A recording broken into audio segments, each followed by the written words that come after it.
We are back, and I see Ramo's in. Let me bring him back in. All right, Headache, let's check your mic again. Roger that. Are we in now? Wow, there we go. There we go. There we go. All right. So I'm gonna tag Ron on this new link, see if he can join, and then we're gonna just get right back into it, man. Roger that. Because I really want you to explain to the audience that Malcolm Gladwell piece that you've been reading. So here we go. Boom. All right, tagged him and added him. All right, okay, great.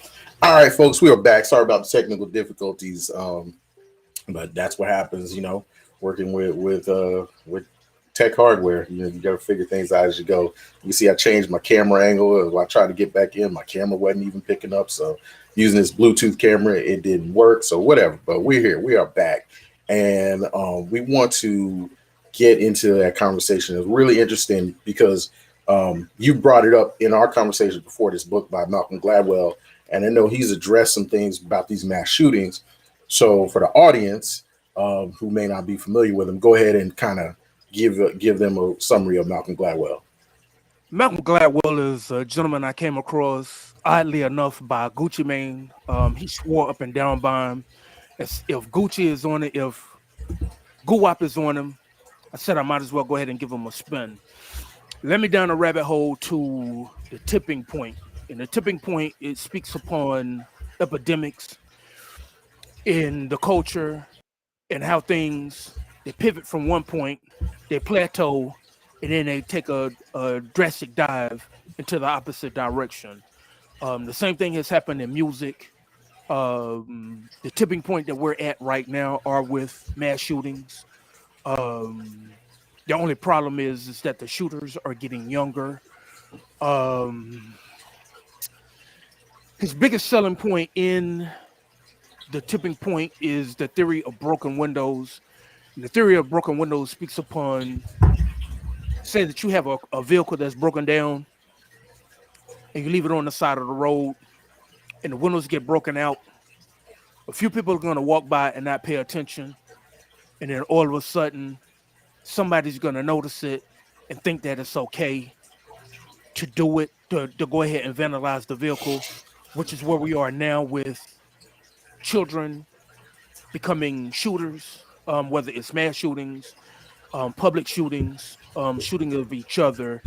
We're at this tipping point now to where it is okay to pull your gun out and shoot someone over rather than having some sort of conflict resolution. You speak about this renaissance that's coming. Yeah. There has to be a tipping point with that to where two people have to sign on for the epidemic to trend in the opposite direction. One to start it and at least one person to believe it.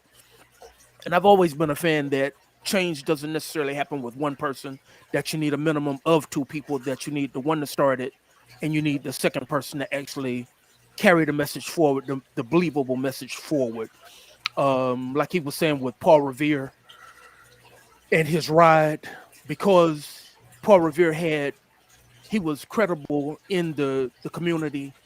That's how his message spread, because there was another rider that went in the opposite direction and people blew him off.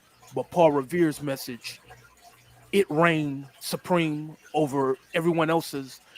And he was actually able to get his sticking point across to make some sort of change. And we have to do the same thing with this gun thing that's going on, this epidemic with gun shootings, mass shootings, people just feeling that it's okay to shoot one another. Right. So in that Malcolm Gladwell book, and I know you've been reading, I've only read just some analysis of it, and I watched his video. I'd heard of him before, and I somewhat sort of, because I want to be more optimistic, just didn't really want to side with his idea of where mass shootings were going. He mentions the Columbine and how they gave the blueprint of how to how to do these mass shootings, and he's feeling like you were explaining that tipping point to where it now doesn't take someone as troubled and as disturbed as they were. It gets easier to do, or more people are more apt to choose that as an option because we're kind of getting numb to it. And it is like you mentioned the broken windows. You walk by, nothing's done about it. You know, okay, so it's okay to break windows. You know what I mean? And I don't want to be pessimistic like that. I want to believe that we can start at a younger level, at an earlier age, um, touching touching these minds to where we can instill some other way to where you can deal with these conflicts. You can deal with this anger, these emotions that you have, and not allow them to bubble up in maybe sometimes the only example they ever see. You know, whether it's movies, video games, music, television, or even the nightly news. I've got to resort to violence. My message is going to be heard by me doing something extraordinary. And so I didn't want to agree with Malcolm on that point, but I can see the logic, kind of the way you explained it really good with the broken windows thing. So I mean, I just I don't want to agree with him on that. The only problem with the broken windows theory is the over policing, where you have people that come in and that they want to put the hammer down, kind of like what Pete Rock was doing when he was going after young rappers before. And he was kind of putting it out from an old man standpoint versus being able to relate to what the young kids are doing now. Because we went through the same thing before where they were saying that our music was trash, that Right. it was no good or anything, and we didn't want to hear it then. You're That right. is the only problem with it, is the over policing, is that somebody's going to get overzealous and think that their point is the only point, and that's the only way that things are going to be able to change, and that's not necessarily true. Right. I agree with you there. But we can't let over policing paralyze us from not doing anything. You know, um, that the over policing is one of the reasons why I was a little skeptical. I'm skeptical about giving teachers guns because I feel like that leads to over policing. But we can't paralyze ourselves from doing anything. You know what I mean? So there's got to be something. And I just and Angie's made a few comments that help them. And Angie said, these kids have got to channel their hurt and anger elsewhere. And I honestly believe that. I mean, me and you, we're no different. We're no different. You know what I mean? Um, we've gone through some of the same struggles, but we didn't grab a gun and try to take out a classroom, or we didn't go into a fast food joint and somebody we had a beef with and try to take them out. So we found a way to you know we found a way to take care of that. So how can we teach these kids, or where is it being missed? Um, you know, I that's the question that keeps coming up. Parenting. That it has to start at the house. How do parents teach their children how to deal with conflict resolution? Because mine fighting is not an option. As I was taught, you do not fight in the streets. Fighting in the streets is something that animals do. You are not an animal. You are not allowed to be out there fighting in the street and embarrassing me as your parent. So I'm not a fan of fighting. I'm not a fan of picking up a gun or knocking somebody's teeth out, no matter how badly that I want to do it. Um, I don't have a right to put my hands on somebody else's child. I don't. Right. So that's how, I mean, the way I learn how to deal with situations, you talk your way in, you talk your way out. But unfortunately for me, when I start getting angry, I get really sarcastic, and I don't help the situation none. So normally what I would like to do, or what I attempt to do, is back out kindly. Even in an argument with the old lady, sometimes it will go there, and I don't want it to go there. So I turn into okay. And I know it doesn't help anything, but I'm at that point to where I know how to calm myself down. Don't keep me here longer than what I need to be here, because the argument is not gonna it's not gonna end well, and we need to take a break from one another and re-inject ourselves into the conversation. Right. Right. Well, you want to. Yeah, I hear what you're saying there. I think that the difference between the person who finds a way to deal with the conflict and the person who automatically goes with that angry emotion, is when you've got a focus beyond the problem, when there's some hope and there's some confidence in something that's better, when you know that there's something to maybe to lose. You're not necessarily you haven't given up yet. I want to say hello to Liz and Erica. Both are watching. Thank you for tuning in. Drop any comments that you want in the comment section. Usually your comments are popping up, but I'm not sure why they're not. I'm on my Chromebook, so I can't. Well, we'll get through it though. I'll read them off as they come up. But yeah. So I just think that the one who resorts to anger has just at some point lost hope or absolutely lost direction. But there's nothing after tomorrow. There's nothing to look forward to. So this is it. This is my statement. This is my expression. This is what I'm going to do. And But I then mean, unfortunately, that's where it goes. but these kids they really don't have anything already. The little bit of chicken change that they have, they swear that is some money. The little bit of jewels that they have, that's not enough. Enough is never enough. So they really don't have anything to lose, not even their own life. Kind of like with Bishop and Juice.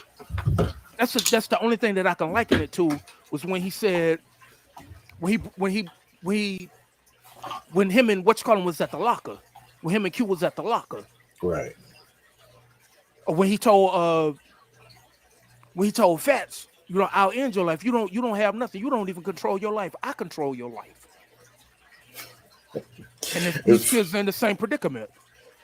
well, it's funny you mentioned that because when we all watched that, I mean, we all left that movie thinking how crazy Bishop was. I mean, that's kind of whenever we saw, Tupac, we can kind of remember, especially that scene at the locker where there's so much intensity in that.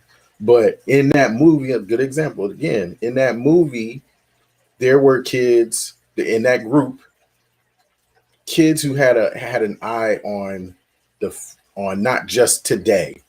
I had an eye on something for tomorrow. And so they weren't so willing and so easily to throw it away by a ridiculous act like that, except for Bishop, who did not, who saw, you know what I'm saying? Tupac did a great job acting in that movie, but you could see that he did not care about tomorrow. Okay. So where does that hopelessness, who put that in him? Who puts this hopelessness in the kid in any of these school shootings?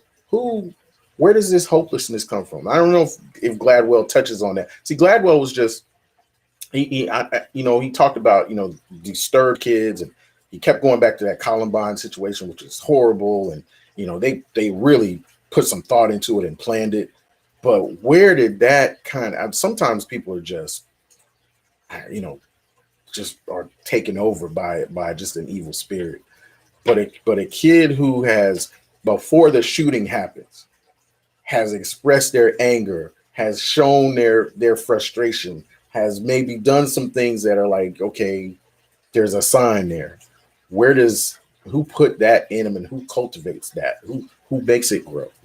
Okay, but it gets back to his theory of the numbers theory, where the first person that does it, they do it because they genuinely want to do it. And then number two, so everybody has, well, I won't say everybody, these children, they have a number.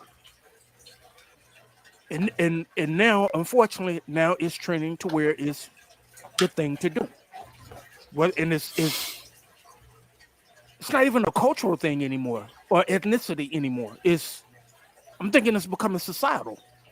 Mm-hmm. Mm-hmm. Yeah. Because I heard you speak about the the ramping up of the shootings in Augusta. Oh yeah, man. It's.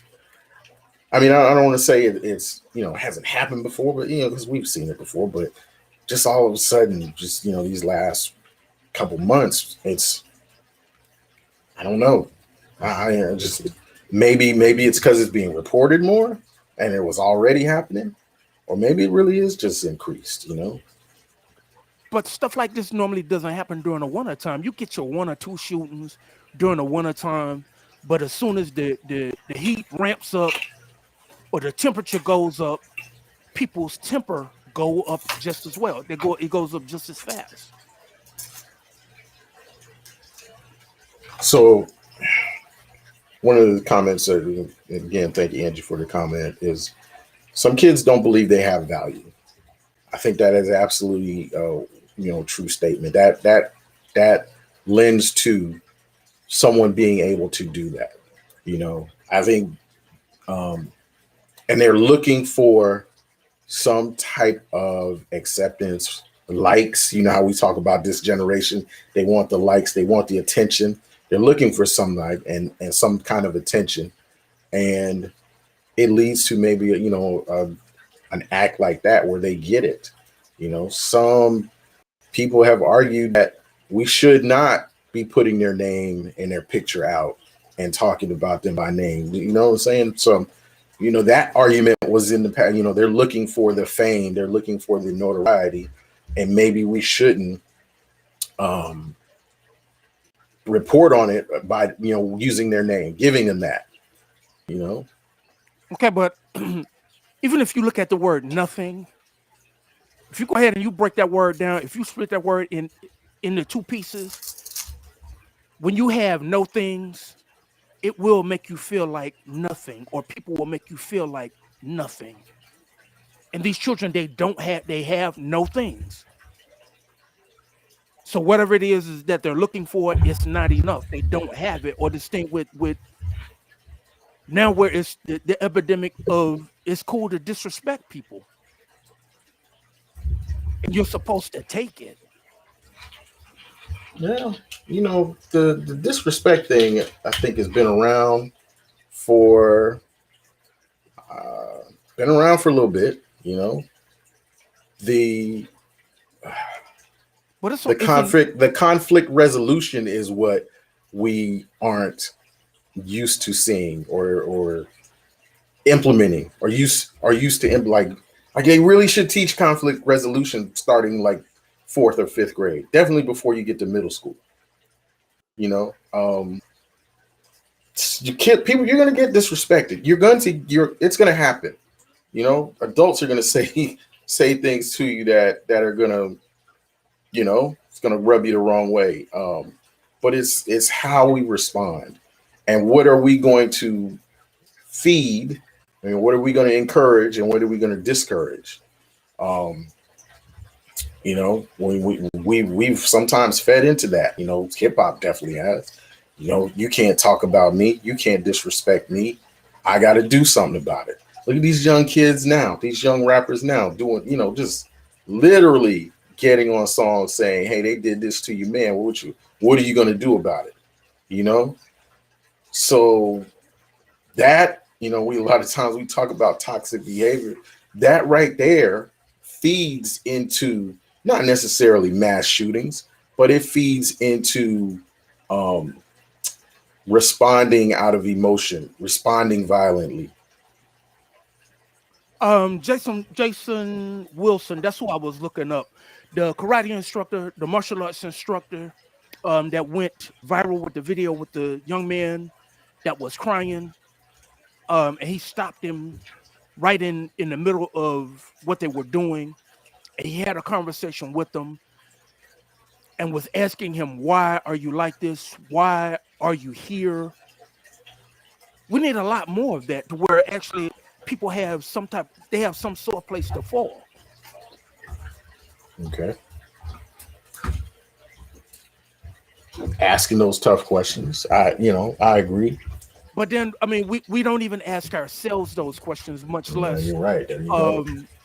having the forethought to think of someone else or be considerate enough of someone else to have a conversation with them to talk them down off the ladder. I mean, off the ledge.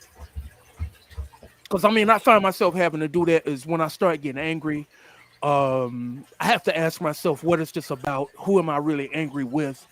Especially dealing with situation on the job now. People are having their way.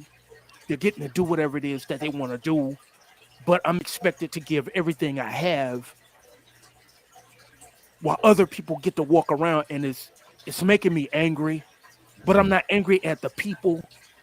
I'm angry at leadership because they know what's going on, but yet and still they refuse to do anything about it. Right. Don left a comment. Well, so was that author you were looking for? Was that, did he write Cry Like a Man? Are you familiar with that? She just left that as a comment. No, I'm not familiar with Okay. that one. Okay. But I want to But ask you, what you just talked about. So you ask yourself, what are you angry about? You're trying to resolve that conflict within you, so you respond in a different way. Who put that in you? I found it by accident. Mm, And I okay. found it by accident being caught up in a situation and I with the old lady. And she, and Right. she and she was being a girl at the time. And it just popped in my mind to just ask her, what is this really all about? Because the argument it wasn't progressing, it wasn't regressing. We was just stuck, locked in horns. And I had to ask her straight up, what is this really about? And then that's when a light bulb came on. That if I'm going to ask her that, I have to put myself in the same predicament and ask myself the same question on what is this really about? Okay. Critical thinking. Right.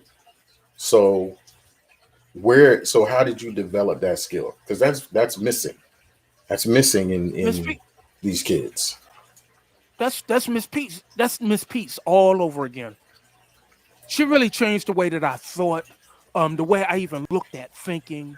I gave thinking some thought, but sitting in her class, when she challenged you, I don't know was not an answer.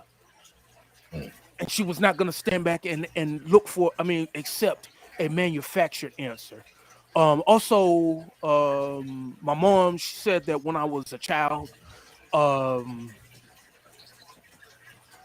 got sat in a room and I would have to be accountable for whatever it was that I did when she would come in and ask me, what did, why did I do what I did?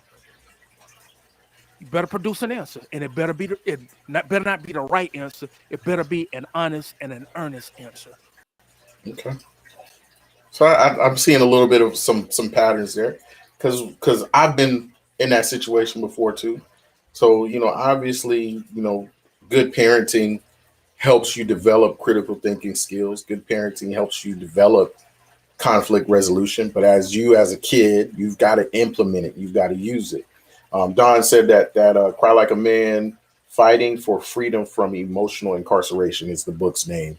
So we'll make a note to check that out.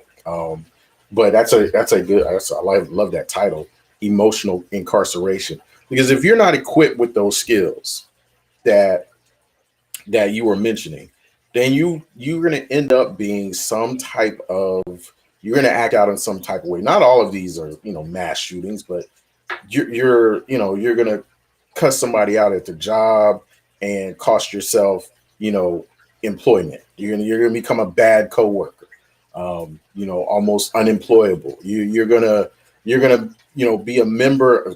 I've seen this happen. Be a member of a church, trying to be part of church leadership, and then you turn around and if you can't practice critical thinking and conflict resolution, now you've infected that church leadership with bad judgment.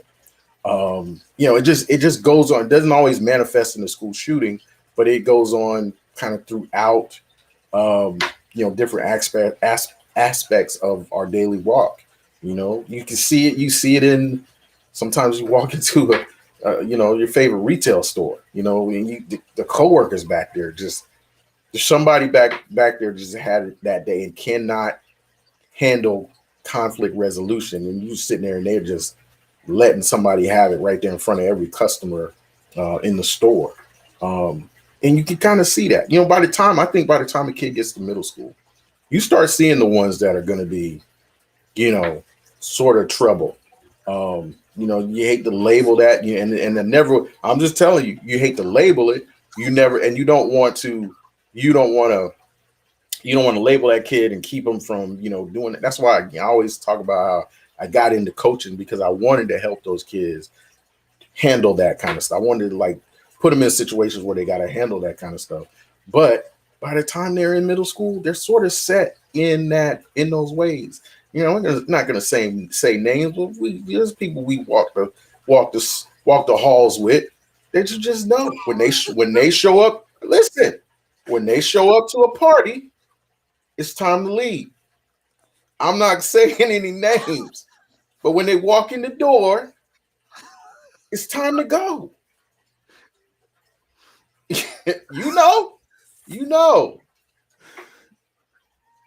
Hotheads. I'm We thinking call of them. Hotheads. I'm thinking of one right now at this Yeah, very I know. moment. I I'm bet. thinking of one right now because whenever he entered the room, Right. they have to do the same thing. We look at Fonzo and be like, hey, do they head now? Be like, hey, Right. It's time to roll, time to bro. go. Time to roll. because it's only going to take a minute for something to pop off. But that's kind of the way we're going now. Instead of running from situations, we run headlong right into them because we want to see the train wreck. And I'm not You a know fan what? of that one. I'm not a fan of that one. And the reason I'm not a fan of that one, I don't want to be anybody's co-defendant. I tell people that all the time. I am not your There you go. co-defendant. That's it right there. That's the other side of these not just the mass shootings, but these shootings in urban neighborhoods, the shootings out in rural neighborhoods. Let's not pretend that it doesn't happen out in rural neighborhoods. But you're right. We don't want to be involved. We don't want to we want to turn our heads. And it's the silence that is sometimes, not saying directly leading to that, but the silence can definitely be something that lets these things develop out to fruition, because we did not say anything. You always see every time a shooting happens, well, I talked to him, and I knew this, I knew that, but we didn't think, or we didn't want to say anything. The kid who showed up at the party that, we knew when it was time to leave, when he showed up, we ain't not going to say anything to him, though. We'll just leave. Another point that Malcolm touched on in the tipping point, he said that the more people that surround, the less people are willing to help.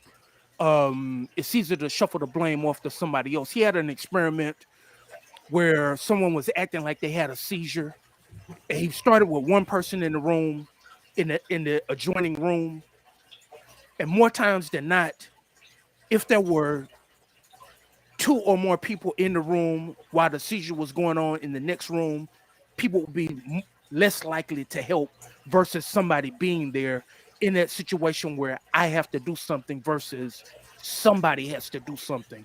And I think that's what's stalling our conversations with gun control, with violence, with everything. It's always somebody else's job. It's never our job. It's a politician's job. Right. It's the police job. It's never our job to stop this.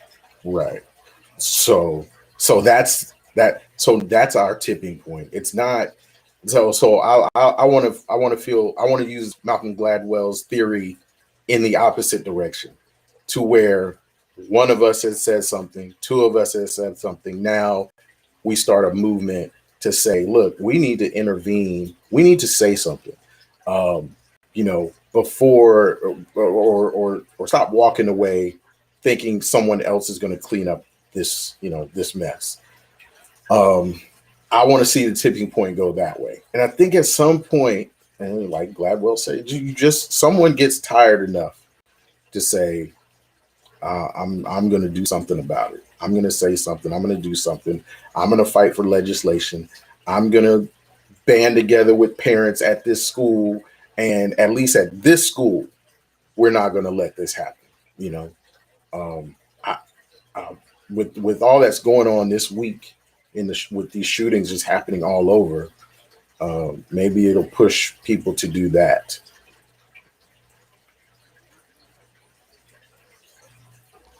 Somebody got to, and I'm about to use that word, and I just spoke against the word,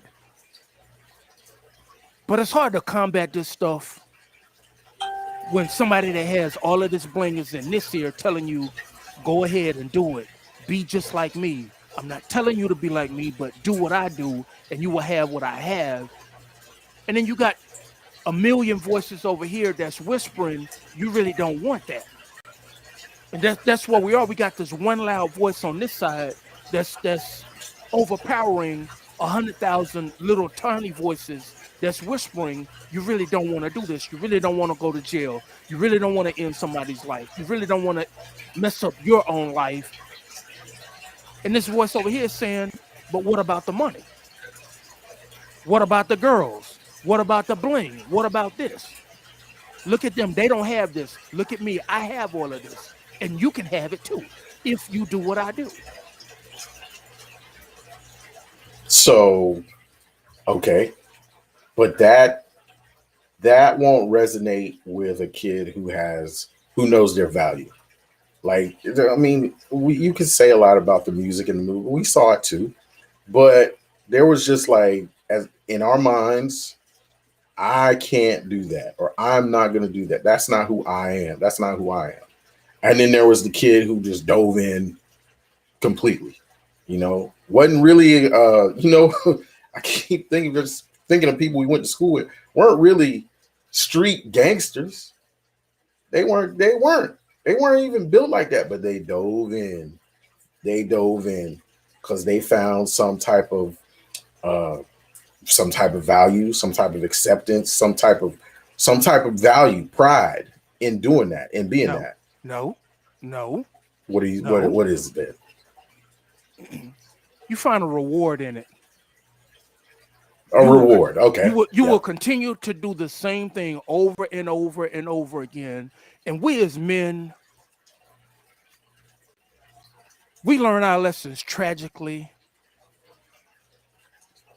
because we have to measure them up by wins and losses, not by right and wrong, but by wins and losses. And you will only stop when you have lost enough. And these children, they don't have anything to lose, so there will never be I have lost too much. Right. I think you're right. They're looking at it like, I've only got something to gain. I don't have anything to lose. Exactly. I have nothing. I'm not going anywhere. I have nothing to lose. Yeah. And until I become a rapper, I'm not going to be anything. And that's what these children are.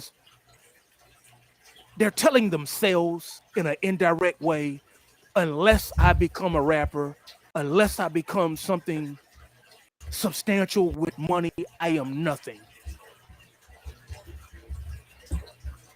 And that's a hard dilemma to fight. Or when you are a regular guy, a good guy that goes to work every day, you do what you're supposed to do, but you're not sitting in the Benz though. Or somebody that could look at your life. You're not glamorous, you're not famous, but there are so many other things that you are. A crowning achievement for you that I will always respect.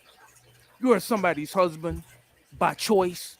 You are somebody's father by choice. And I can imagine to you that is more priceless than anything. Right. But you have something to lose though.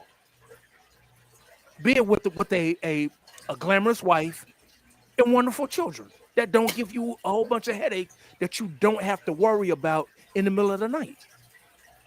Yeah, well, that's true. Yeah, man.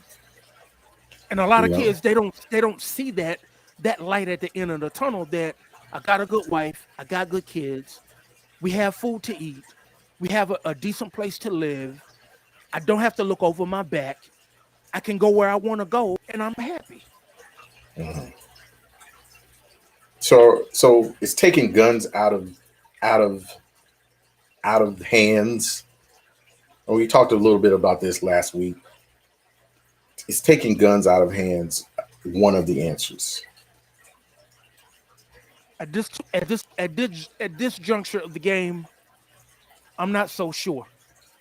Because once you start taking the guns out of people's hands, you still got dudes that you still got to watch your back for. That's how come I can't tell children to put the guns down because they have carried these guns for so long. You put your gun down, but they have not put their gun down. And the streets they don't Right. never forget. The streets will And you're never talking about forget. protecting yourself. You're right. Right. Right. So I understand it from a protection standpoint. Where I don't understand it is being the aggressor. Right. So that's how come I cannot tell children to put guns down when I picked up one. And I picked up one for predominantly for the same reason. Or for protection. Right.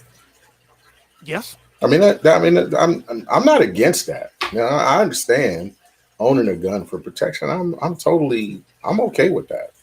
Um, and I don't know. Taking guns out of hands is not. I don't think that's going to be the answer. That's going to be very difficult to do. It's not Hard to enough. even pass, and it's not enough. We can probably, like, my argument from last week was we can limit what kind. And I know then that the question of was, what do you do with the ones that are already out there, the armor lights that are already out there? What do you do about that? Okay, well, we need to discuss that, figure out something. But the real change, again, the real change is going to be when we can start instilling in these kids at a younger age some skills to deal with conflict resolution skills. That is very important. Critical thinking skills. That is very important. Man, I had a really, really good class when I was in I want to say sixth grade. And I don't know, like it was just called creative thinking. That's what the class was. And man, I just remember that being like a really fun class. We would just work on like odd problems or word problems. We would have discussions in there. The thing I remember most out of that class is I remember the teacher printed up the lyrics to Elton John's Rocket Man. Loved that song. It's probably why. But he had us read the lyrics and he had us just say what we thought. We listened to the song, we read the lyrics, and he wanted us to express to him what did you think about it? What point in the song kind of resonated with you? Just things like that, to start thinking about yourself, be more introspective, how things are, how you interpret things. And there was no right or wrong answer, but it was really amazing to just sit there and watch all the kids, everybody saw it differently or said something differently, or just different part of the song resonated with them. To this day, Rocket Man is still one of my favorite songs, all the time. I actually saw the teacher on Facebook, man, and I sent him a little message, wanted to remind him. He had totally forgotten about it. I said, but what you did that day carried with me through to still to this point. Just having us do that. So it just makes you look at stuff and your own thought process, go through your own thought process and say, how does this relate to me? How does it make me feel? And it just helps you, I just felt like it really helped you develop critical thinking.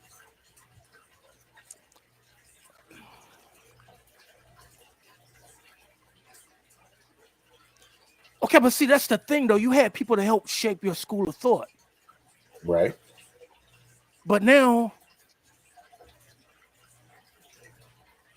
we're just free to be wild out in the streets. Think whatever you want to think, do whatever you want to do, say whatever you want to say, and there are no consequences until you're staring down the barrel of a gun. And then even then, the person behind the gun, there still are no consequences. There are no repercussions behind this in their mind. Right. and honestly, man, is there a way to avoid that? You know, like I always express to my kids that trouble can find you anywhere. It'll find you anywhere. You know, I wanted to tell them, you know, like we were talking about earlier, keep your eyes open because you know when this certain person walks into the party, you know, that's what's gonna go down. You know, so yeah, yeah, Shimmy's walking out. She got to make it. She got to go pick up Cortez from work, but yeah, we expressed to them, keep your eyes open. You could kind of see when a party's turning bad. Be careful when you're out there in the street, you know, in the street, just at the gas station, at a restaurant, whatever. Trouble can find you anywhere. So no one's immune to that.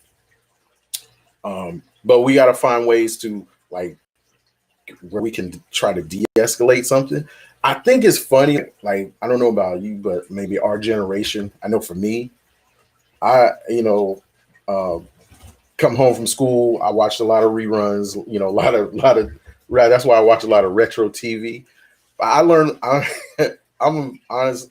I learned my conflict resolution from Bugs Bunny, and it ain't not necessarily a good thing because he was very very sarcastic, but he wasn't a violent person. But he found ways to insult people and belittle people with his words and all. And I mean, I watched tons of Looney Tunes, tons of Bugs Bunny, and how he could talk his way out of some trouble but still get some jabs in is kind of where I modeled my conflict resolution from. It ain't good, but you know. And oh, hey Kathy is watching, and she said, and Charles Ingalls, that's right. And my man Sam, man, thanks for watching, Sam. I want to have Sam tune in, get in on this one day, but he spent a lot, modeling or mentoring and modeling for young men, helping them deal with conflict resolution. But we pick it up from all different places, and we make a choice.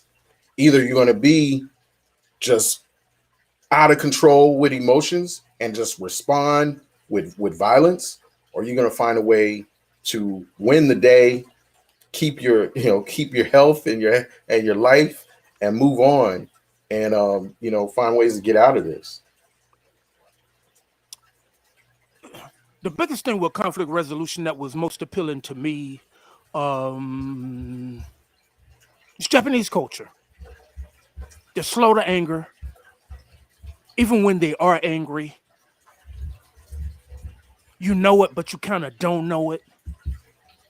And I wanted that. And I and we as Black people, we have nothing. And even when it comes down to a culture, on how we do things across the board. So I can honestly see how we just do whatever, and I won't even say just Black people, how people just do whatever it is that they want to do now, because there's no standard set for right and wrong. It's rich and poor, good and evil. You got to draw. There's a line drawn in the sand, and you have to pick one side. You can't straddle the fence. But that's the biggest thing that got me was Zen. And it's Dao Di Jing. That one was powerful to me. It speaks deeper than the Art of War, which that's the thing that gets me, is that a lot of people read the Art of War, but they don't implement it. Same thing with 48 Laws of Power. They read it, but they don't implement the what it is that they've read. You mentioned two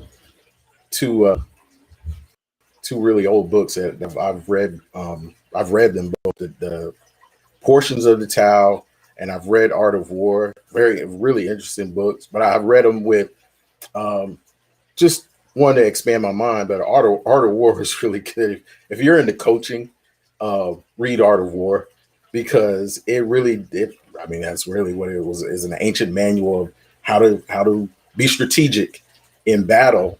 But it can also be applied in conflict resolution, how to be strategic, how to know who's in front of you, how to know who your antagonist is.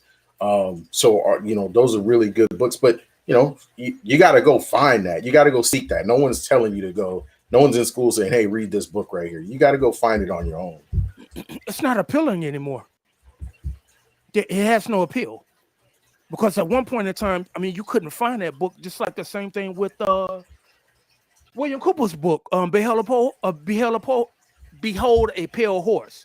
That one you couldn't find at one point in time. But why read when I can get everything that I want to get? Either get it off of YouTube, get it off a soundbite, or get it in 140 characters. Because if it's over 140 characters, I'm not reading that. Right. Renita just Renita just made a comment about reading the 48 Laws of Power. And again, though, these are books they're not presented to you in high school in that impressionable age where you're really dealing. You're really dealing with conflict. And so to read Romeo and Juliet, or who you were asked to read, the Odyssey, it's hard to get you to read that, but these should probably be some required readings, or somewhere you can take excerpts from to to help them deal with these emotions. I think I want to pick up Lord of the Flies. Speaking upon the way things are going now with the children taking over, I think I want to delve into that one next. Is Lord of the Flies. Yeah, Sam left a comment. He wants to talk. Sam. I'm gonna try to send you the link and see if we can pull you up. I know he's got some really good comments to say. He's dealt with mentoring kids for decades. He's seen a lot. I actually learned a lot from him. So I want to just give him a shout out. I learned a lot from him just on patience, but how to see beyond just what's coming out of their mouth. You know what I mean? And adults, sometimes we may give up on kids too quickly because we want to throw them out with just like different. And you got to be patient with them in that impressionable stage, because you don't know who's pouring what into that vessel, and you got to deal with that when they come to practice. Yeah. Yeah, throwing the baby out with the bathwater. That's where a lot of people are now, where it's quick to write them off with the least little thing. Cancel culture. Mm-hmm. Yeah. But now we're instead of canceling people's occupations, we're canceling their lives. Like they really don't mean anything, period.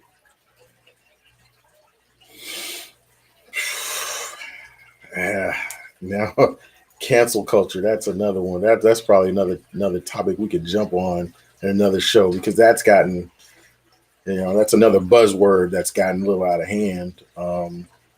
But again, it's all really like when I pick up a newspaper and I read a news headline article. There was a shooting, here. We had one this weekend. We celebrated Juneteenth this weekend, but we still had a shooting, here in Augusta.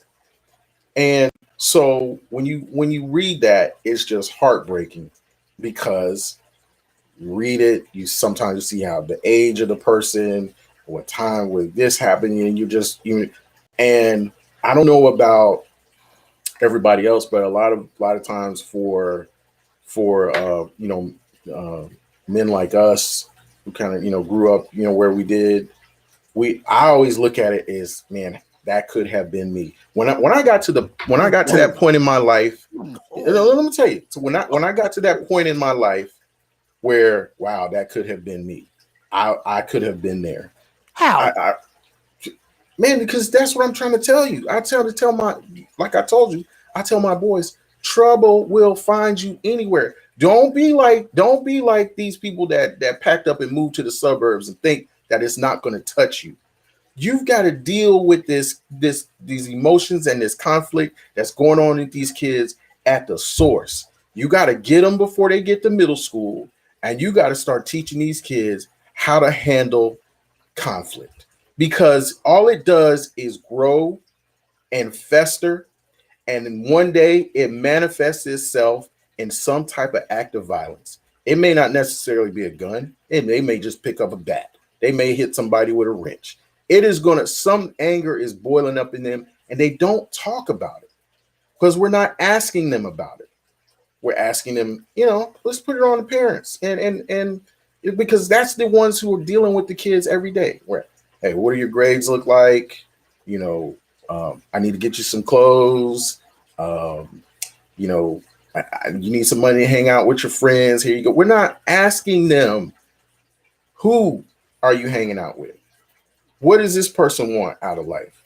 You know what I mean? What do y'all talk about? What are you interested in? It's so easy to let a kid go up to his room, close his door, and just sit there all day and not deal, and just feed him. It's easy to do that.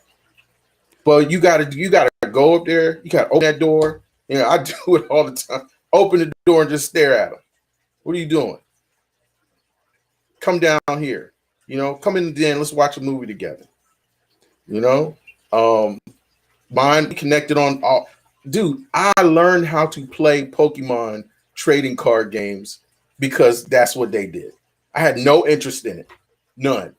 But I wanted to be in their world and associate that with them, so that I had a way to just be a part of what they're doing, and it just helped to discuss more things and talk about more things. And that's what doesn't happen enough. One of my coworkers, because I'm into cameras and things of that nature, photo editing and things of that nature, anytime that he has a question that is concerning his daughter and what it is that she wants to do, he comes and he asks me.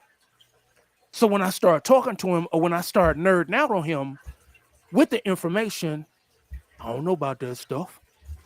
And I'm like, how do you not know about this stuff other than just cutting the check? I said, just like I learned these things are important to your daughter. Why don't you invest in it? Invest in your mind instead of always investing into her craft. Learn something about it, so when she's having a bad day, that she can come to you, or you can see it and go to her and say, such and such didn't go well. Have you tried this? Have you tried that? It's kind of like this thing with I forgot who it was. It was a basketball mom, and she was watching her son's game.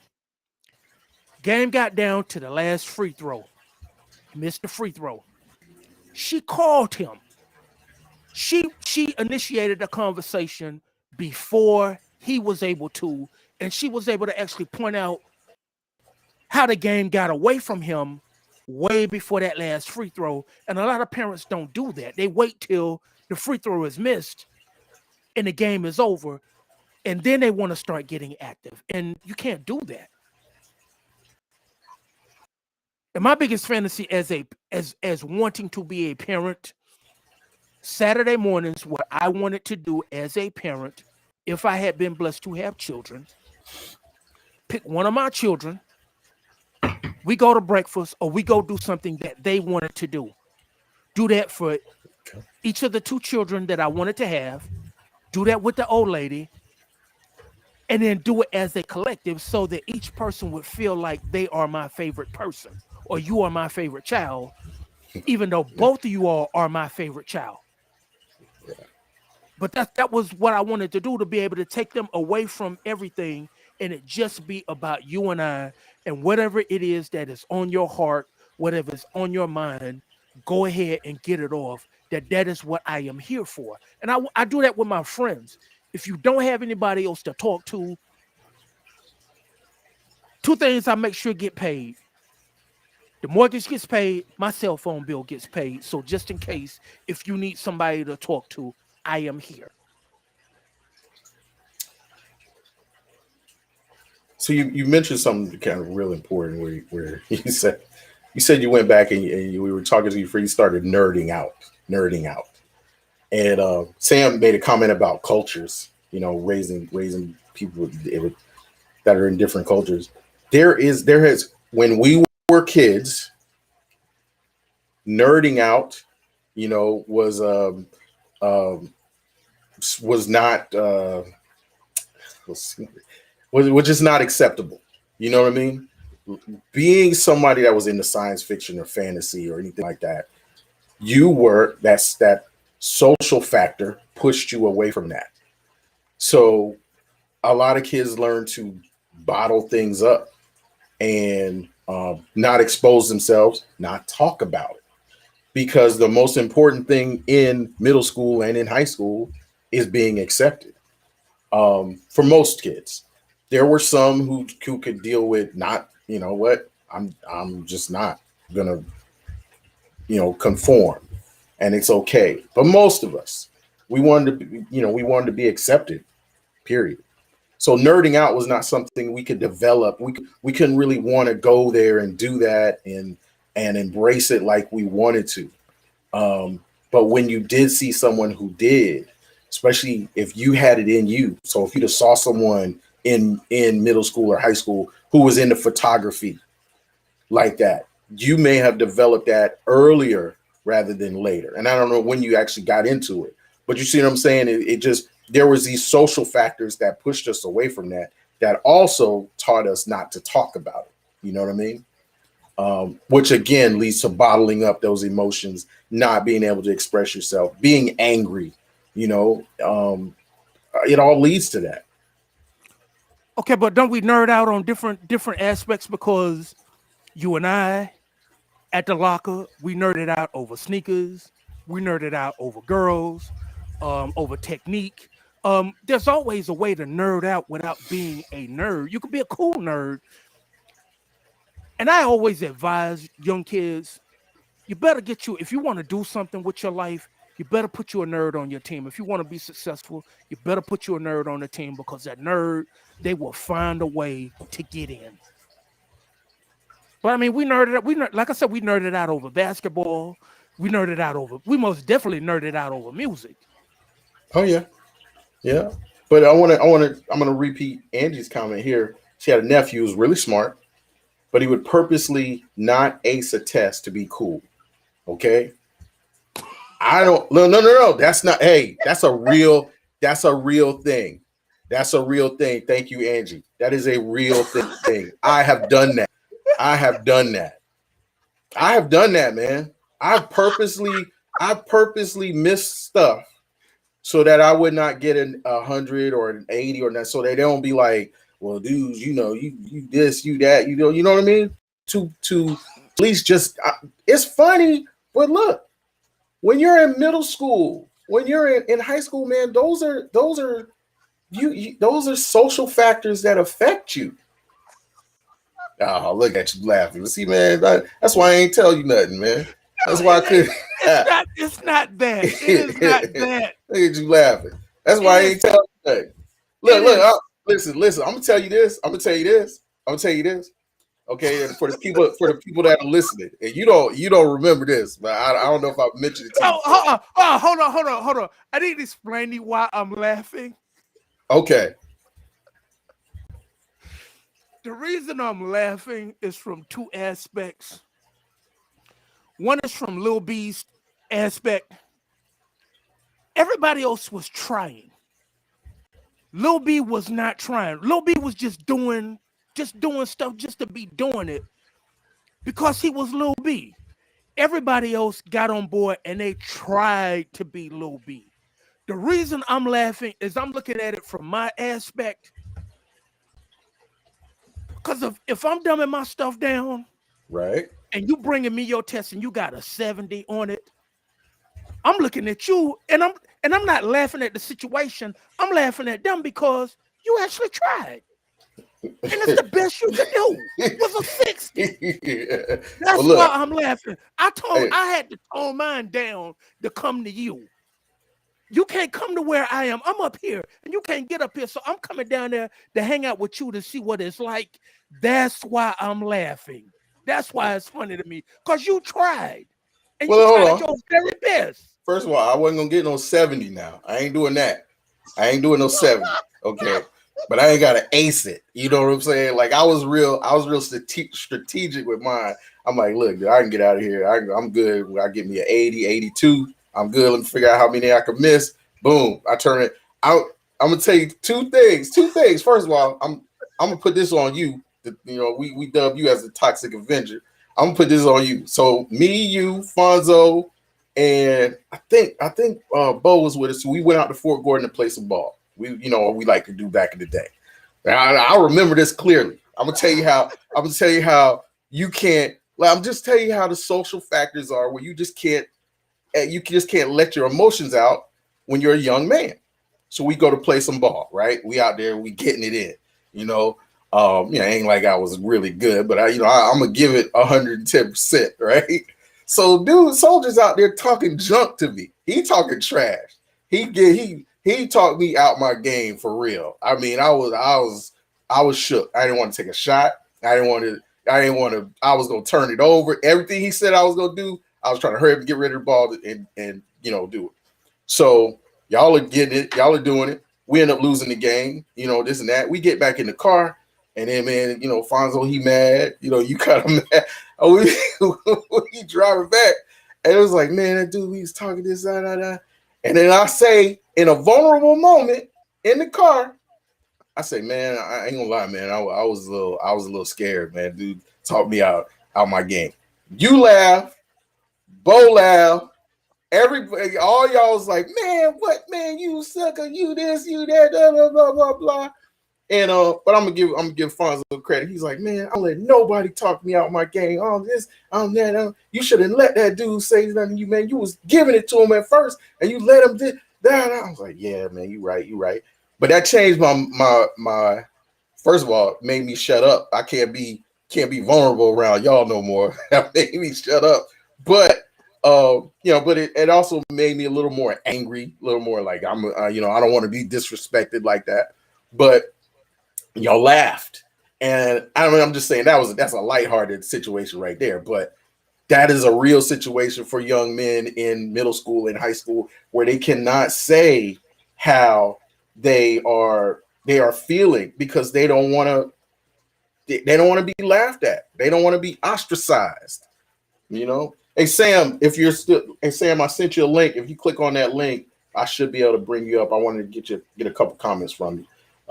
But that's just an example of what I'm saying. Whether it's being a nerd or sports or art or whatever it is, we got this fear of not being accepted. No, I'm not taking part in what's going on with you. You're not gonna do me like that. Whatever it is that you got going on with you, because even when I have gotten my tail handed to me, no, you are still not gonna make me feel less than. You still not gonna talk me down. Right. That's what. Hold on. Hey, hang on just a second. Hey Sam, check your messenger. Check your Facebook Messenger. You should have a link in there to jump in, and then I can bring you into the studio. So go ahead. I didn't mean to cut you off. Go ahead. That's where you talked about Bugs Bunny was your guy. Right. That's where Daffy Duck is my guy. Because even when Elmer Fudd stuck that gun in Daffy Duck's face, he dared him to pull it. And when his bill was turned backwards, he was still talking trash. That is me. You are not going to do that to me. You're not going to make me feel less than. Right. Okay. But in middle school and high school, I keep going to those because those are those formative years. You feel like you've got to be accepted. Now, Angie followed her comment up about her nephew. Once he got to college, things changed. And again, she is so right. Once you get out of that environment and you get to an environment like higher education, where people are there actually competing intellectually and trying to be the best and trying to achieve, it's a different environment I'm glad I got there. I went there with that same mentality though at first of just do enough, don't stand out, just don't raise your hand, don't participate, just do enough. I struggled my first year of college, struggled. Okay. But then once I was around again, when your environment changes, you're around different people who take it serious, who take that, you know what I'm saying? Now all of a sudden you can develop your other skills, more about being yourself, being more open. That's why a lot of people go off to college and they come home, they change because now they've been in an environment where it fosters some growth of, maybe some of the other hobbies or maybe the other good things that were in them that they can do. Sam, check your Facebook Messenger. He's gonna wear the link. Go to the little messenger. I just sent it to you. That's my guy though. But yeah, we just were made to feel like maybe these things that we liked aren't what we are supposed to like. You remember, you know that feeling.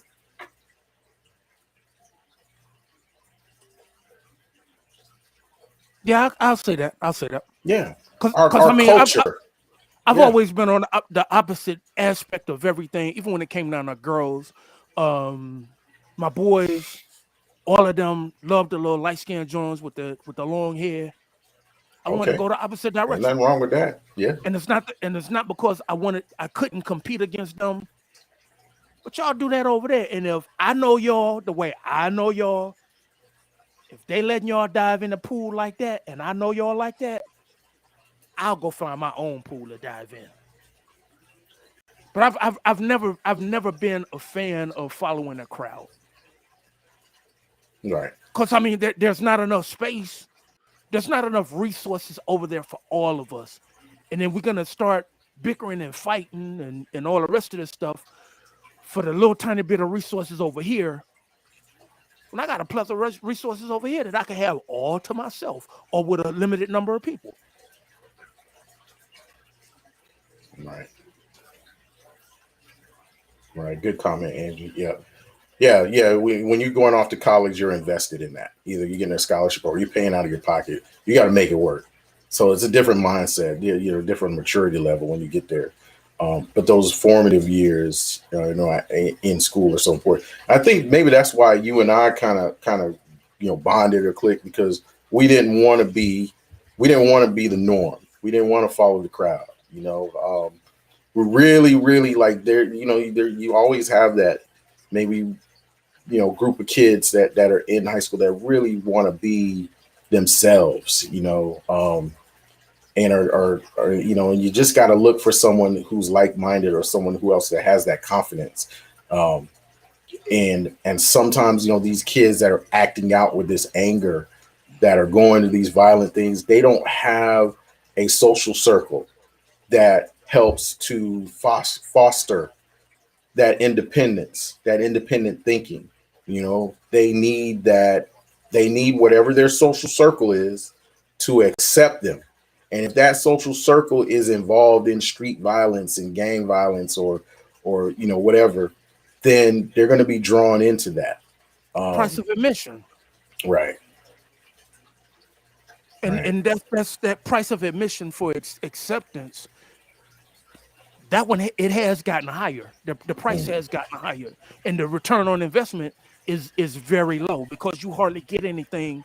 You've given up everything, and you get really nothing in return. That's how I mean. Oh man, It it dude. it, it kills me with this thing about gangs. What are you really getting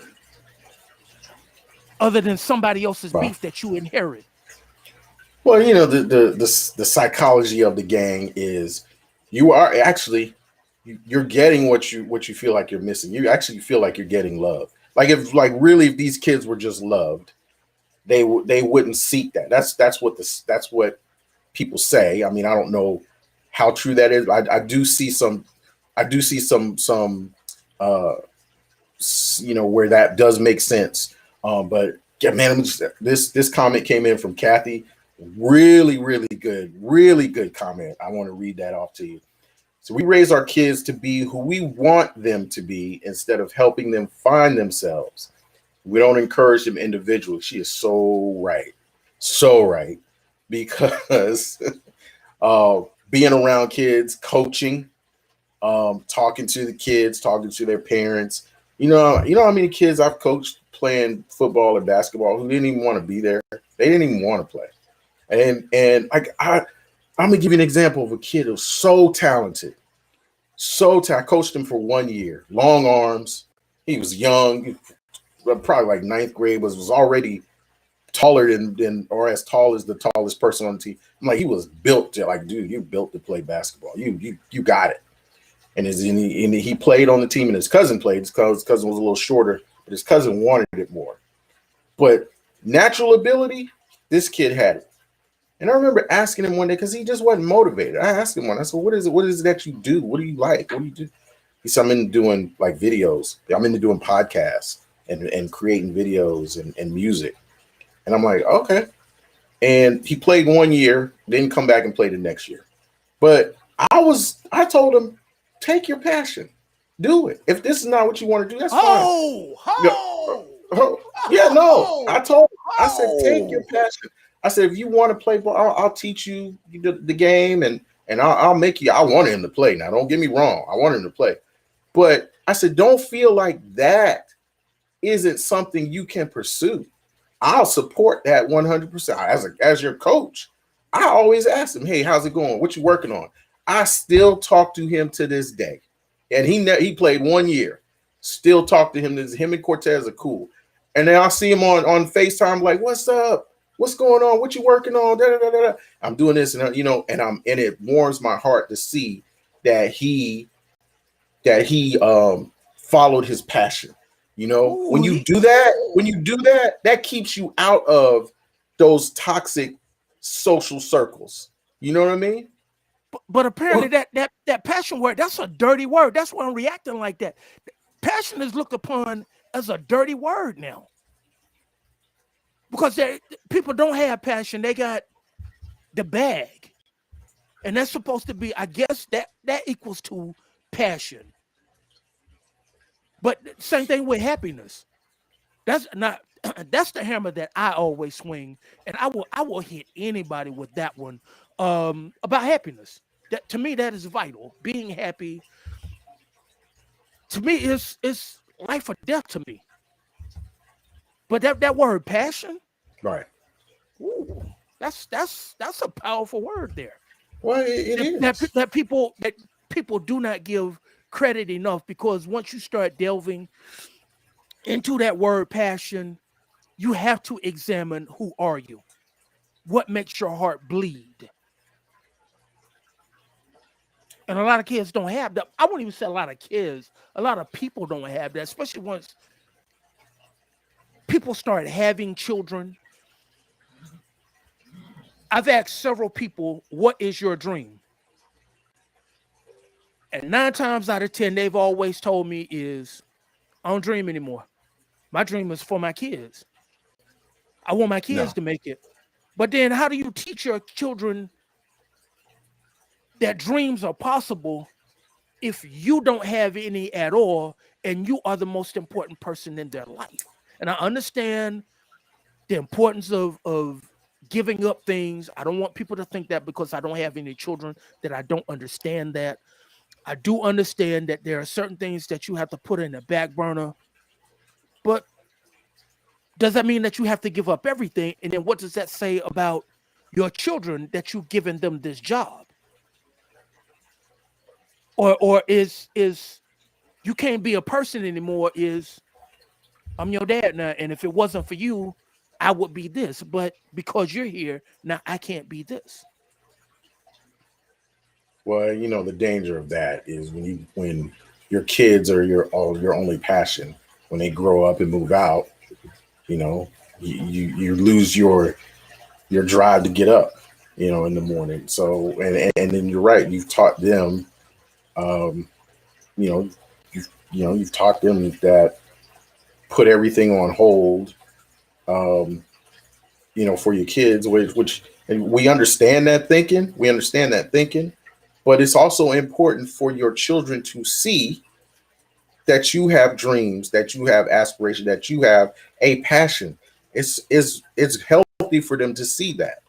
Like, that also could help, reduce these number of kids who get caught up in this violence, caught up in carrying guns, caught up in being involved in these things that get them locked up. When they see their parents have a passion, you know, um, even if they don't take to it, just let them see you be passionate about something. Drive and determination. That it kind of gives you something to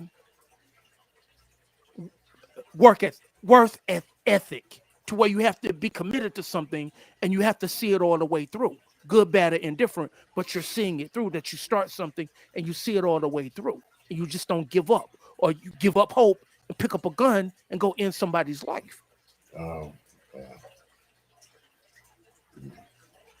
Man, and you just, I mean, there's so many stories out there where, if you're watching, like I like to watch the ID channel, and you can kind of see where the person makes the wrong turn, where the story is developing, and you can see the event that happens in their life or over time, where it makes them perceive something in that act, or perform in that act to handle something. And I always just ask, like, who was the person who could have intervened or could have said something, or where was the fork in the road? Every time I see one of these mass shootings, or these kids caught up in violence where their life is over, I always try to think, where was that fork in the road? Because I think, in my mind, God puts people in your life, there's instances in your life where they're presented to you and where you can make a choice. And sometimes you just don't, sometimes you don't respond to it. Sometimes you don't heed to the message, and you go the wrong way. Or sometimes that person does not deliver the message. We talked about that earlier in the podcast, where we turn our heads, we don't get involved, we don't want to be your witness. We don't want to be involved. And I think that silence is why we see this violence. Oh man, oh boy, I dropped the bar on you. This this silence, this silence is why you see this violence. Yeah, I think so. I think the worst day in a man's life is the day he loses his smile. When he transitions from when a kid loses his smile. Oh, That is oh so man, go into heartbreaking. that. Keep going, keep going, That keep is going. so heartbreaking to me. There was this little kid named Joseph. He worshipped the ground my cousin walked on. He worshipped her. But because her friends didn't like him and he lived in her projects, she wasn't supposed to like him. This kid had such a beautiful smile looking at her. I couldn't help but smile. And then it hit me, one day he's going to lose that. And he's never going to be able to recover. It's not going to be the same anymore. And that is the thing that breaks my heart, is when kids lose their, young boys, when they lose their ability to smile. Because if you walk around smiling, what you happy for? You turn yourself into a lick. So then you have to put on this fake bravado. You have to be this fake tough guy, this tough Tony, and walk around grilling people. Well, most of the time it's really not you, but once again, another coping mechanism. Mm, right, Because I get right. asked about why don't I smile. I smile on the inside, and it's not that I'm hiding my smile from people.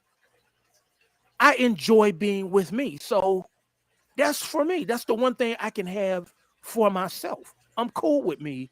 I enjoy being with me. I enjoy being goofy, or when I'm listening to Three Times Dope and then I bust out and do my little silly dance or whatever right in the middle of when people are talking. I like to have a good time. And I don't want to give that, but I've always been taught, happiness thing. You have to be happy. Right. So Sam was gonna join, but he was having problems with his browser. Sam, I'm gonna send you a link though. And we do this every week, and I've talked to you before, but I know you can use some of your insight. Again, he has coached hundreds, thousands, probably thousands of kids in some of his sports camps and his career as a coach. And honestly, can say that I've learned a lot from him just watching him. He coached my boys, and one of the and always treated everyone like family. So I learned really a lot how to look at kids, especially young men, and sort of identify maybe there's something deeper going on. Which is part of our second part of our conversation that we were going to talk about was really anxiety, and I think we've kind of touched on it already. As part of um, mental health awareness, just knowing that we all of us deal with some type of anxiety, in our lives. It is there, and it is probably overlooked a lot. I was reading just some, statistics on it. There's like over 300 million people that deal with some type of anxiety disorder, and we don't even know it. But it's always like it sort of manifests itself sometimes in those feelings, but then it starts showing up, health wise. And you may have some examples of it ourselves, but sometimes we just call it stress. But a lot of times, we may be feeling some anxiety. We may be feeling things like things are out of control. We may be feeling like we're overwhelmed. These headaches are stress, but it's really some anxiety, being worried about the things you can't control and the unknown. And if you dwell on those things, they build up inside you. You've read about just those human feelings, those human emotions when you read the Tao, and you actually read about how people respond to things, and how you can kind of understand just some human nature about us. So we deal with a lot of that, and we don't we don't address it. We cope, especially men. Going again back to those societal factors where it's hard for us to express our feelings, to tell you I'm hurting, or I'm scared, or I'm nervous, or I'm feeling rejected. We just bottle it up, and we learn how to cope, and then it manifests itself in some type of health issue. So these are just some things that we need to be aware of. So you've got good coping skills. So share with us some ways that you deal with fear and stress when you start feeling it coming up, in you. What are some of the ways you deal with Let it happen. it? You said let it happen. The who is that?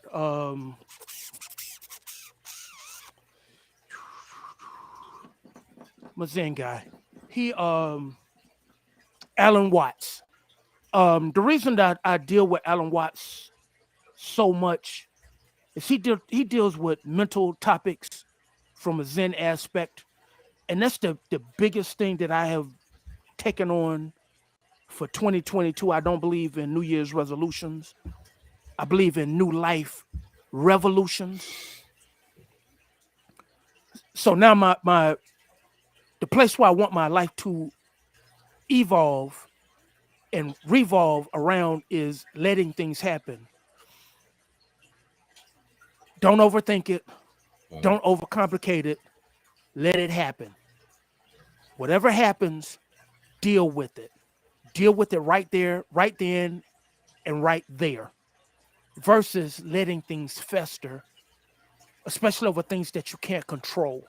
So that's how I'm learning to deal with coping mechanisms of let it happen, just let go. Because if I keep holding this stuff and holding this stuff and holding this stuff, me being me, I'm going to turn into Mr. Nagasaki, and the bomb is going to detonate, and it's going to detonate through some words that I really, really, really, really, really want to say.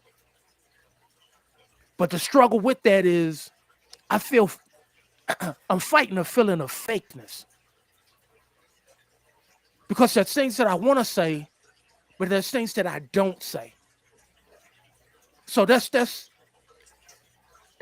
where I'm straddling the fence at. Is the old me wants to do it the old way because it worked for me, but it didn't work for the situation, versus letting it happen and it working for me and working for the situation as well. But that's how I've learned. That's how I'm learning to deal with things, especially on my job. Is let it happen. Right. Right. Whatever pops up, you deal with it. Right. See that's a good way to approach it. That's a good way to look at it. And I think, people as a whole tend to maybe imagine the worst, especially if you're somebody that's prone to letting that anxiety take over. And we imagine the worst. And when you dwell on those kind of feelings, they start to permeate your spirit, your mind, your thinking, your body, and it just turns into poor poor health.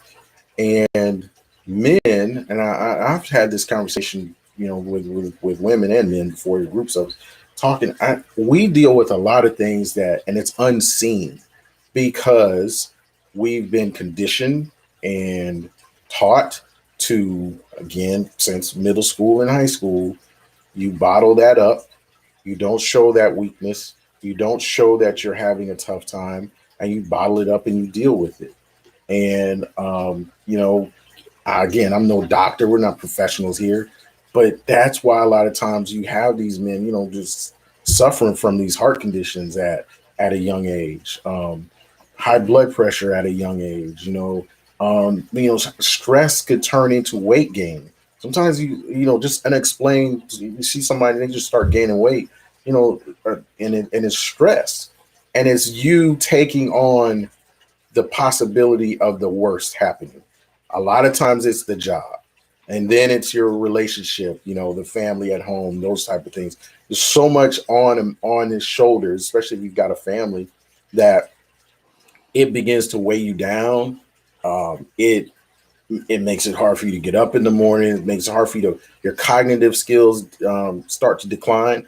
Those are all signs of sometimes that anxiety is building up in you and taking control. And you mentioned a good thing is like, you can't, having that anxiety is feeling like lack of control. But when you feel like you need to just let things happen, that in its own way is giving you back a sense of control. Is that why you mentioned using that? Yeah, it's kind of like in basketball. You can't stand around. Sometimes you have to get out of the way.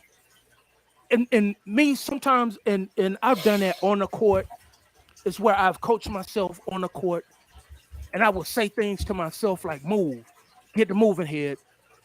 You're not doing this. You're not doing that." And I do that in everyday life as well too. If a situation is starting to get out of hand, I did it just last night.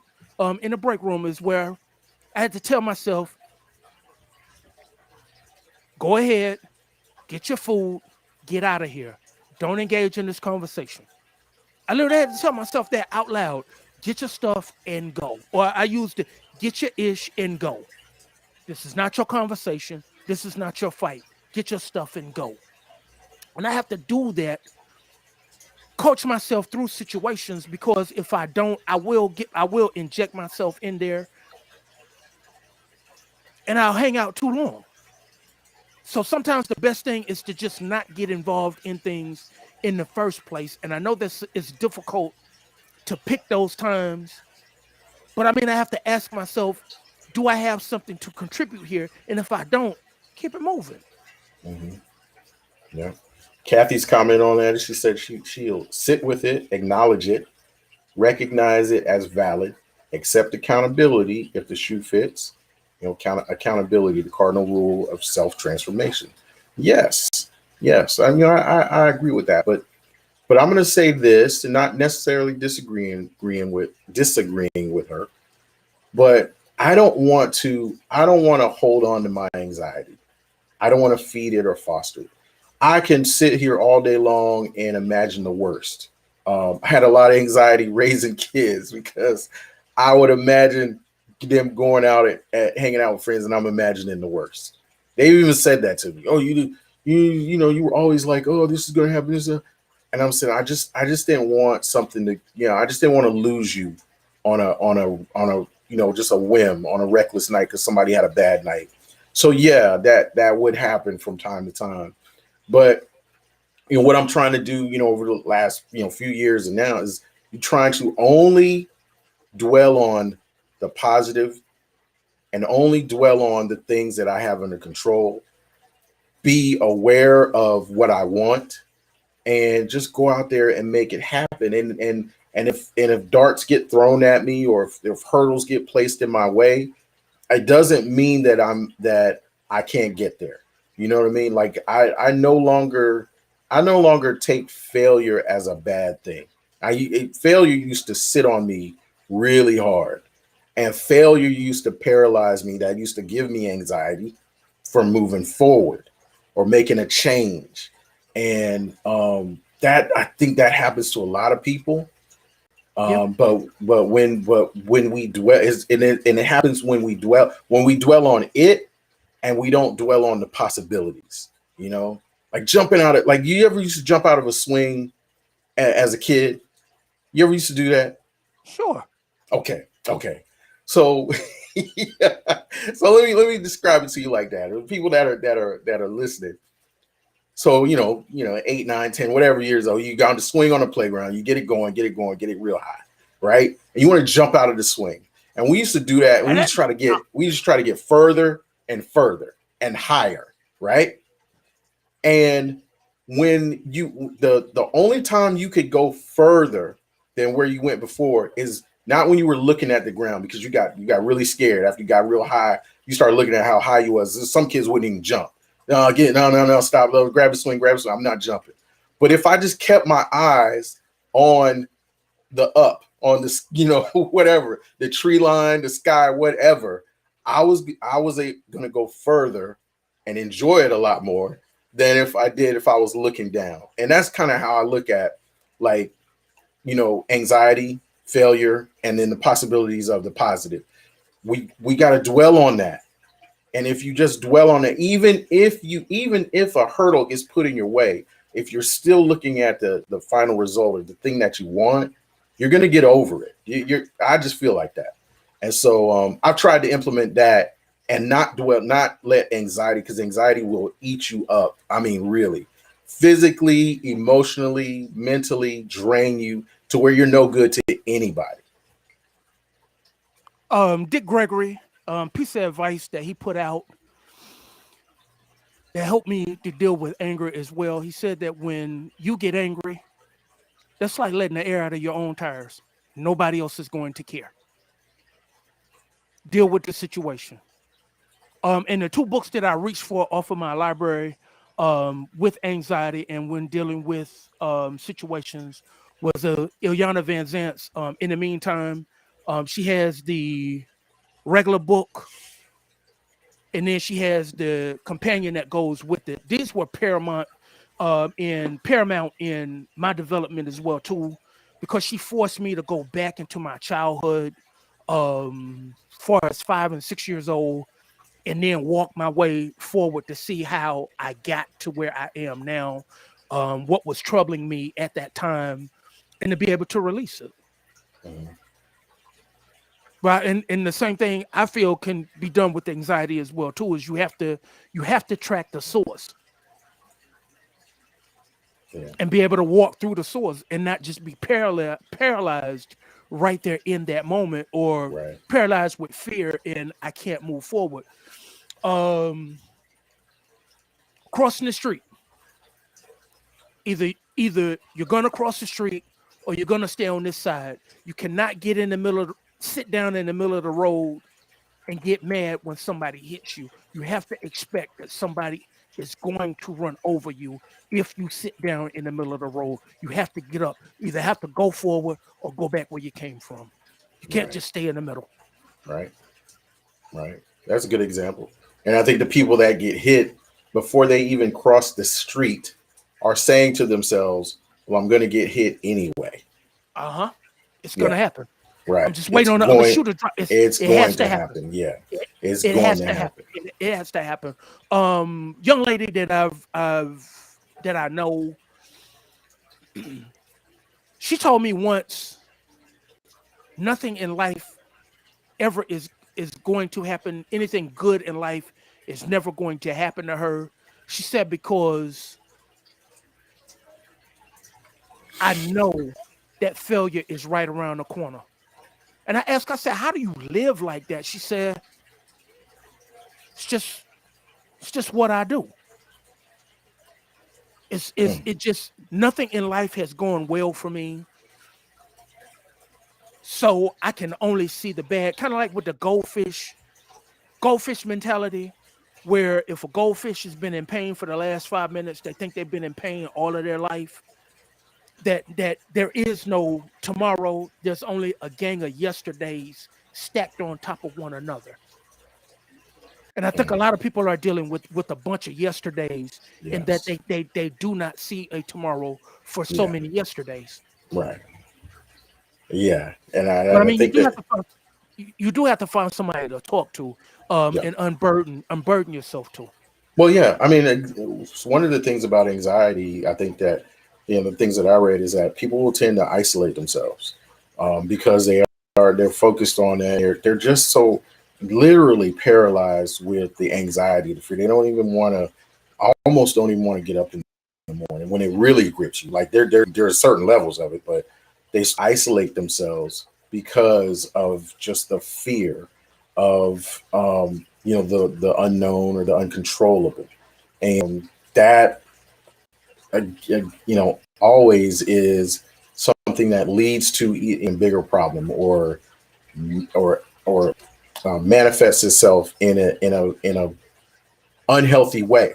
It happens in relationships too. The people can be experiencing that anxiety within a relationship, begin to isolate themselves and withdraw, and feeling out of control, and then all of a sudden lash out on their partner because they're afraid, or their lack of control, or their feeling of lack of control. They start to manifest in their mind the worst happening, and it comes out in fear or violence, physical violence or mental abuse on their partner. And you got to identify those things. I love, again, what Kathy's comment was, you gotta acknowledge it. You gotta, okay, it's there, but I'm not gonna let it grip me. I'm not gonna let it hold me, because Okay, I feel like my positive is within reach. okay, but how do you see it though? Especially when you're in the middle of it. Just like with me doing the things that I've done, two young ladies that trusted me with their hearts. I didn't see the damage that I was doing to them by being something other than what they actually wanted me to be. I couldn't see it at the time. It took something really, really, really, really, really tragic for me to say, "Whoa, you have lost something that you will never be able to get back again." Mm. So how do we see our toxicness, Yeah. our traumas, Right. the things that we're going through, the things that paralyze us? How do we Right. actually see them? Right. Something that we all struggle to do, and those who have found a way to do it are coping much better than some of us. Is we have to be honest with ourselves. We can't put the blame on someone else. We like to do that. If the relationship goes bad, I want to blame the partner for it, and there may be some blame to pass, but there was at some point in that relationship, or some point where you were feeling a certain way, and you did not ask yourself, why am I feeling this way? Where is the root? I need to acknowledge it. I need to be honest with myself. Maybe, some people are in they're they're so frozen with fear and anxiety that they will stay in a bad job or they will stay in a bad relationship because they're too afraid to do something about it, because the anxiety of the change is enough to make them just stand still. And until someone else ends it, or until something forces them to do it, they won't go anywhere. They won't change. And it's because they won't be honest with themselves.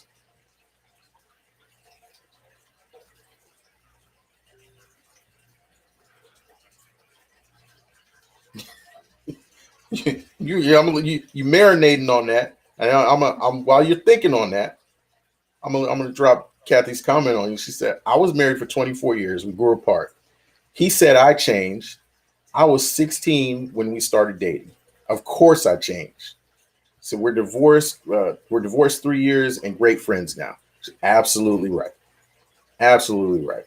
Of course, from 16, and married 24 years, absolutely right. You're going to change. And as that changing is happening, you know, and Kathy may comment on this. What type of communication is going on as that growth is like is that partner seeing your growth? Are y'all communicating about that growth? Are you saying it, or is it one of those situations where again, I'm not talking about Kathy, but I don't know. Is it one of those situations where you don't talk about your growth because you're afraid of pushing that person away, or they may not like what you've become? Okay, but over 24 years, am I not gonna go blind to a situation that I've seen? I've seen this couch sitting in this living room 100,000 years, so it's just a couch. So I'm not gonna. I don't see it. I see it, but I don't see it because it's always there. Well, yeah. So that's a difficult one, especially coming from kids together, growing into adulthood, and we're all that we know. Those days are those days are way behind us from when our parents were able to actually make that happen versus now. Well, those times, they maybe didn't express how they were feeling. Dawn's comment is replace the words blame and fault with responsibility, and then we're gonna have an easier time reconciling. She's right. She's right about that. Where we hate to blame is going to automatically make you defensive. Fault's automatically going to make you defensive. But I want to think like, as of course, as you're changing and as you're growing, there is a fear, to let someone know that, especially if they're like a couch ain't going to communicate to you. But I get your analogy is that you're afraid that they may not like who you are or what you've become, and you almost don't know how to let them in. You don't know how to introduce them to the changing you, so you just be quiet. Okay, now do you honestly get why I always say that when a relationship goes bad, that it's always the man's fault? Now do you get it? No, I'm not going to ever agree on that. You And don't have to agree. first of all, we're gonna take Don's advice. We're gonna stop using the word fault. Okay, we're gonna say responsibility. So is it his responsibility? Well, it's a relationship. It's two people. No, no. That's where the responsibility comes in. Because if I let you get away with stuff, why aren't you gonna do it? When are you gonna wake up and say, "Oh, I've been doing this for such and such. It's not right. Let me change it." But we as men, we don't say anything. We go along to get along versus saying, "I let you get away with this. I let you get away with that. I let you get away with this. This is not your fault. I let you get away with it," versus correcting the situation. I don't know. I'm gonna say both sides do that. I mean, Kathy's, made a few more comments about her marriage. They stayed together for the kids. So obviously, at some point they recognized that they had grown apart. They recognized that, there's difference, but they stayed together for, for the kids. But is that the man's fault that she grew and maybe he grew and they grew apart? Is it the man's responsibility of that? No, I'm not gonna no. We're equal partners in a relationship. Both sides have to communicate, and it is tough, especially when you're young. You get into a relationship when you're young. We talking about earlier being young people. How to express your feelings, how to express that you've grown and you've changed. That person that you were in high school that you buried because you wanted to be accepted, and you buried that person because it was not acceptable. Then when you become an adult, your social circles change, and now that person develops. You got time, your mind matures and you develop. Now that person starts coming out. All of a sudden, you're not that, what I'm saying? You've got some different aspects about you now. How do you communicate that to someone you've been with, your partner? Stop looking for books. Tell me, give me an answer. I don't want you to grab a book off the shelf. You put yourself on a hook. And by doing that, when you put yourself on a hook, you look at how you contributed to the demise of this relationship versus, well, if you hadn't picked up 100,000 pounds, if you hadn't did this, if you learn how to cook, then that's when you want to start communicating. Then that's why I put men on the hook, because we are not going to talk. That's why I hammer that it's your fault, because you need to look for a situation. You need to not look for a situation, look at the situation and look at how you contributed to it instead of pointing the blame. Because that's what we do. We show for you didn't learn how to cook. So I went with her because you didn't learn how to cook, versus finding out how can I get this woman to teach her to learn how to cook, to slim down, to stop drinking, to stop cussing, to stop doing all of this in order for us to be happy. Right. Not just for me, but this I have to put myself on the hook, and that is taking accountability for this whole thing. Because if I'm supposed to be the leader of this relationship, or if I'm about to use that dirty word of, if I want you to submit to me, I have to give you something to be submissive to. And how are you going to be submissive to me? I won't even say submissive. Be cooperative with me if I don't give you something to cooperate with. So therefore, I have to look at, I got to go deal with this mess again versus dealing with this mess again. And that's coming from my own experience to certain situations. It's already implanted in my mind. Go ahead and get this ish over with. This ish again.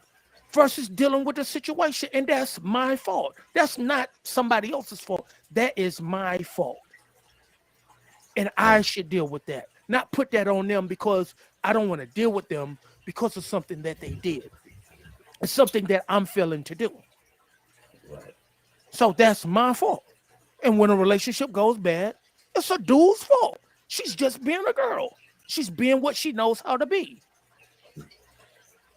All right. Well, we're gonna wrap things up. We went a little longer than we usually do, but it's always good conversation.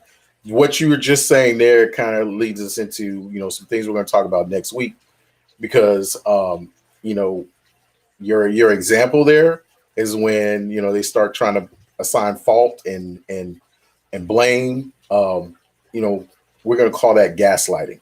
And what I want to talk about next week, when we do talk about mental health awareness, we're going to talk about, again, kind of anxiety, how then it manifests itself in a relationship in gaslighting, where you just throwing all this stuff at at your partner to put blame on them, and then you're look at you're throwing all this stuff on your partner to put blame on them, to take it off of you, to not accept any accountability. You're gaslighting. Okay, and that is one of the key superpowers of the Toxic Avenger. So we want to do that. Let y'all know that's we're going to talk about that next week. But we're going to close it out. We missed Ron tonight. I'll send him a little message, get him on, and Sam. I'm gonna talk to him, see if we get him on, because I'd love to have him come on and again talk about some of his experiences dealing with mentoring young men and helping them overcome some of those emotional issues that they deal with. We always close out with kind of what we're going to do for the week. What we got coming up for the week. I'll say for me, we're going to be going out of town, to the beach. Me and Shimmy are going to be celebrating the anniversary that's coming up. We got that. I'm going to, I keep teasing them with my review for P-Valley. So I am going to talk to the audience about P-Valley. I am one of those people who loves to just latch onto a series on one of these shows and just dig into it. I don't follow all of them, but I do watch. I'm gonna tell you what I watch. I watch P-Valley when it comes on, and I'm all into that. I watch Power. I watch. These are all on Stars, and then I watch Hightown, which is really good. And there's one that's their second season should be coming up this year. It's called Blind Spotting. So they all kind of when one ends, the other begins, and that's kind of where I pick it up. So I'm gonna highlight a few things about P-Valley's second season. Some things that I like, I'm gonna tell you some things that I don't like, and it's dealing with Uncle Clifford. So so that's what I'm gonna be looking at this coming week, man. So I am Almond Brown, one of your co-hosts. I enjoyed the discussion. I'm going to turn it over to Headache to close us out, and you share with what you're doing this week and close us out. This week I have to listen to Elusives. I told Bessie that just dropped last week, so I have to take that for a spin. Get back into 3 Times Dope, their whole entire catalog. I have to take that one for a respin. I have to pick up Dawn's book, the book that Dawn recommended. I will do that tonight, so that one can go on the shelf after that one gets read as well too. P-Valley, Down in the Valley, where the girls get naked. I got to catch up on that one. Man, I love that. I love that one. Need to pick my camera back up. There's some things I need to shoot. Waiting on a t-shirt to come in, but there's some other things that I need to shoot. Need to hit the gun range as well too. I got that new 10mm by Glock that I need to take for a spin that I have not shot yet. And then speaking on that one, as always, be kind to people.